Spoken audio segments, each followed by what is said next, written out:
JEE main ఫలితాల్లో ముగ్గురు తెలంగాణ విద్యార్థులతో 100% తెలంగాణ ఫస్ట్ నారాయణదే. Hi viewers, welcome to Suman TV sports. ఈరోజు మ్యాచ్ 43 DC వర్సెస్ ఆర్ఆర్ ఆడబోతుంది. ఈ మ్యాచ్లో మరి ఎలా ఉండబోతుంది, ఎవరు గెలవబోతున్నారు, ఎలా జరగబోతుంది అనేటువంటి వివరాలు ఒకసారి చూస్తే, ఇది జైపూర్లో జరుగుతుంది మ్యాచ్. సో లాస్ట్ మ్యాచ్లో ఘోర ఓటమి పాలు చూసినటువంటి DC ఖచ్చితంగా కంబ్యాక్ చేయడం కోసం ఆడుతున్నటువంటి మ్యాచ్. ఎందుకంటే ప్లే ఆఫ్స్కి వెళ్ళడానికి కూడా కీలకమైనటువంటి మ్యాచ్. DCకి ఖచ్చితంగా గెలవాలి. రాజస్థాన్కి మంచి ఫామ్లో ఉండి లాస్ట్ మ్యాచ్ గెలిచి ముందుకు వెళ్తున్నటువంటి రాజస్థాన్కి ఇది తనకు కూడా ఒక స్టెప్ ముందుకు వేయడానికి ఇంపార్టెంట్ మ్యాచ్.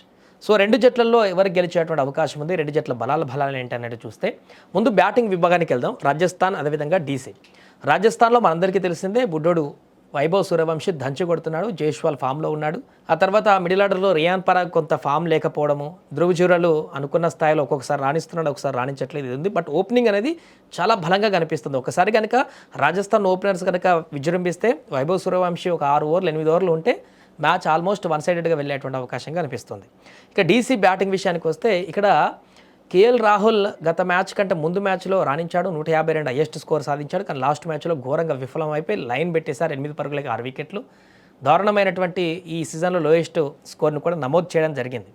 సో బ్యాటింగ్లో కొంత కన్సిస్టెన్సీ అనేది DC టీంకి కనిపించట్లేదు. KL రాహుల్తో పాటుగా కంపేర్గా ఓపెనర్గా స్టాండర్డ్గా ఉన్నటువంటి ఓపెనర్ కనిపించట్లేదు. మొన్నటి వరకు నిశంక ఉన్నాడు, నిశంక విఫలమయ్యాడు. ఆ తర్వాత గత మ్యాచ్లో ఒక కొత్త ప్లేయర్ని సాహిల్ని ప్రయోగించారు, అది కూడా విఫలం అయిపోయింది. KL రాహుల్ రాణిస్తేనేమో స్టాండర్డ్గా ఉంటుంది, లేదంటే టాప్ ఆర్డర్ మొత్తం విఫలమవుతుంది. DCకి ఆ రకమైనటువంటి పరిణామం ఉంది. ఆ తర్వాత బ్యాటర్ల విషయానికి వస్తే నితీష్ రాణా ఈ మధ్యలో రాణిస్తున్నాడు, వరుస మ్యాచ్ల నుంచి మంచి ఫామ్లో ఉన్నాడు. సమీర్ రిజ్వీ మొదటి 2-3 మ్యాచ్ల్లో రాణించి ఆ తర్వాత ఘోరంగా విఫలమవుతున్నాడు. తన ఒక మైనస్ కూడా DCకి కనిపిస్తుంది. డేవిడ్ మిల్లర్ అవకాశం వచ్చినప్పుడు రాణించాడు, ఆ తర్వాత పెద్దగా అవకాశాలు రావట్లేదు. మొన్న కూడా కీలకమైన టైంలో అవుట్ అయిపోయినటువంటి పరిస్థితి. స్టబ్స్ కూడా అవసరం ఉన్నప్పుడు రాణిస్తున్నాడు, ప్రతిసారి కంటిన్యూగా కొనసాగినటువంటి పరిస్థితి. సో ఇలా బ్యాటింగ్ విభాగంలో కంపేర్ చేసి చూస్తే కొంత రాజస్థాన్కి కొంచెం స్ట్రాంగ్గా ఉన్నట్టు కనిపిస్తుంది. బట్ ఎప్పుడైతే ఓపెనర్స్ అద్భుతంగా ఆడి రన్ చేసినప్పుడు. సో ఇక్కడ జైపూర్లో జరుగుతున్నటువంటి పిచ్ కాబట్టి ఇక్కడ ఏం జరుగుతుందనేటువంటి విషయాన్ని చూస్తే జైపూర్లో యావరేజ్ స్కోర్ వచ్చేసి 180+ అలానే ఉంది. మొదట బ్యాటింగ్ చేసిన వాళ్ళకి గెలుపు రేషియో తక్కువ ఉంది, ఇక్కడ 35% ఉంది. సెకండ్ బ్యాటింగ్ చేసిన వాళ్ళకే, అంటే చేజింగ్ చేసిన వాళ్ళకే 65% గెలుపు రేషియో ఇక్కడ మనకు కనిపిస్తుంది జైపూర్ స్టేడియంలో. అండ్ హై స్కోర్ 229 ఉంది, లో స్కోర్ 59 మాత్రమే ఈ గ్రౌండ్లో నమోదైనటువంటి పరిస్థితి. పేసర్లకు 63% అనుకూలంగా ఉంది, అండ్ బౌలర్లకి 33% అనుకూలంగా కనిపిస్తుంది ఈ యొక్క పిచ్లో, ఈ యొక్క స్టేడియంలో. బట్ ఇది మ్యాచ్ మాత్రం చాలా ఇంపార్టెంట్ కాబట్టి ఇరువురికి హెడ్ చూసినా కూడా ఫేస్ టు ఫేస్ తలపడ్డప్పుడు కూడా రాజస్థాన్ 4 గెలిచింది, DC 6 గెలిచింది. DCఏ కొంత హై ఎండ్లో కనిపిస్తుంది. బట్ ఇప్పుడున్నటువంటి ఫామ్లో చూస్తే మాత్రం రాజస్థాన్కి అడ్వాంటేజ్ కనిపిస్తుంది. ఇక బౌలింగ్ విషయానికి వస్తే రాజస్థానే చాలా స్ట్రాంగ్గా కనిపిస్తుంది. జోఫ్రా ఆర్చర్ మొదటి ఓవర్తోనే విజృంభణ కొనసాగిస్తున్నాడు. బార్గర్ కూడా అదే ఫామ్లో ఉన్నాడు.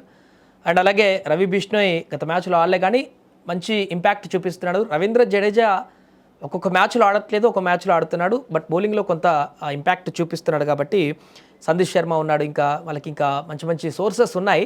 బ్రిజేష్ శర్మ కూడా అద్భుతమైనటువంటి కంబ్యాక్ చేశాడు గత మ్యాచ్లో. సో ఇలాంటి బౌలింగ్ విభాగంతో రాజస్థాన్ బలంగా కనిపిస్తుంది. DCకి వచ్చిన అడ్వాంటేజ్ ఏంటంటే మొన్న లాస్ట్ మ్యాచ్లో పూరెల్ వచ్చాడు, మంచి ఇన్నింగ్స్ నిలబెట్టేటువంటి ప్రయత్నం చేశాడు కాబట్టి ఈ మ్యాచ్లో పూరెల్ కూడా ఉండేటువంటి అవకాశం ఉంది. బౌలింగ్ విభాగంకి వచ్చేసరికి చాలా మైనస్ కనిపిస్తుంది.